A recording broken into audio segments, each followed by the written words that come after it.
Bien très chers fidèles internautes qui nous suivent partout, nous sommes là déjà sur Trace RDC News avec votre artiste et comédien populaire congolais. Pourquoi demain?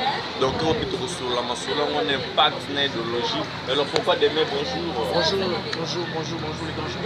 Waaw autant pour la voix pour la battu ba Hollanda biso sur Trace RDC News. Vu que yebi to kutani veut dire que moi briefing à quelques minutes car tout sur la PC lundi. La tebele baza balinga ko ya trop pourquoi demain wa to fona ba Paula Chenin tu la Londres. AG Papa Longwa éloge Mouya il est tout puissant. Maman Sylvie Mbembe 007 Hitler Mokonzi bazolanda biso et alors pourquoi demain? Donc à vous la parole quoi olobi nini pona ba bazolanda mo. Te bato bazolanda ngai vraiment boy ba ke pourquoi demain za nakanda. Onena za boy vraiment bande ko nanga na expliquer bino na nakanda. Voilà. Comment que non makambo na éviter vraiment na éviter comment bana basi ba koza la boye vraiment. Yandre Kimbuta na ebya potsa ki makambo ka bien na Congo. Ke bakar tout et comme rota couleur jaune. Car nyonso au taxi au nini faut ça couleur jaune. Mais nous on comprend te veut dire na éviter bana basi veut dire so koza moto au polisaka. C'est le message jaune. Hein? C'est le message jaune pour différencier ça entre moi je dois polisa na moi ça personnel. Ah oui. Vous comprenez? Pour na continue na so na biso na couleur na biso bo na moni ya telemi. Ana message jaune. Ce qu'on a évité que non on est ngazana a bolisa na. Ce qu'on a on retourne boy. Nzela na tourna ye maman c'est combien pour na auto que na ça système. Oh papa yo zonga nani. Est-ce yo zonga nani oh maman. Yo bolisa te. So comment yo zo message jaune au tina mutu. So ça personnel, c'est la personnel. Voilà. Pour bato ba bolisa wana ba machel, d'abord on ba chel. Chel yo so Hendrik Kimbuta lo ba ke chel tout a bolisa kata merci ya jaune. Pour différence parce qu'il faut y basiko ndeza wana ba 207 pesa. 207 pesa. Ba mituka ba minene pesa et ça la rappelle transport. Et même le transport. Donc ba kilo na ba kilo pe fait ba tentira jaune. Ba tentira jaune au moins sika oh yebika obulisa ka to za munene. Oh bien un grand cas.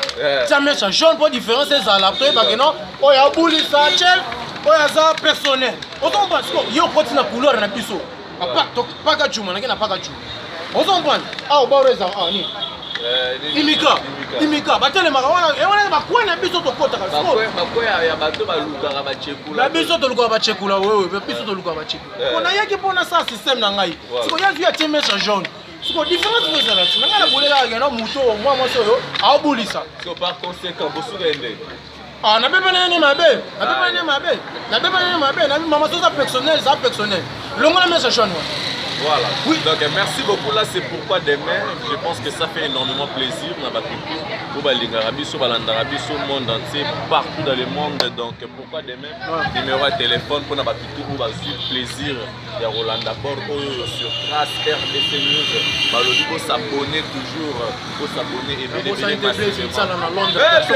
la garçon hollandais. La garçon hollandais,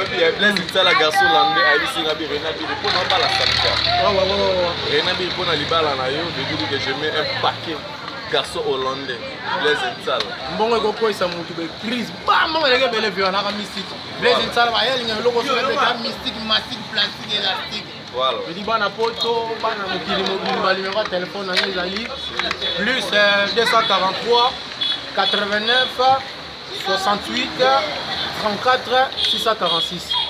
Plus 243 89 68 34 646.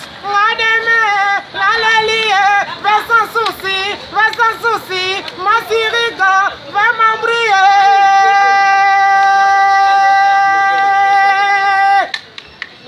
Visa mon Merci beaucoup, Boucle.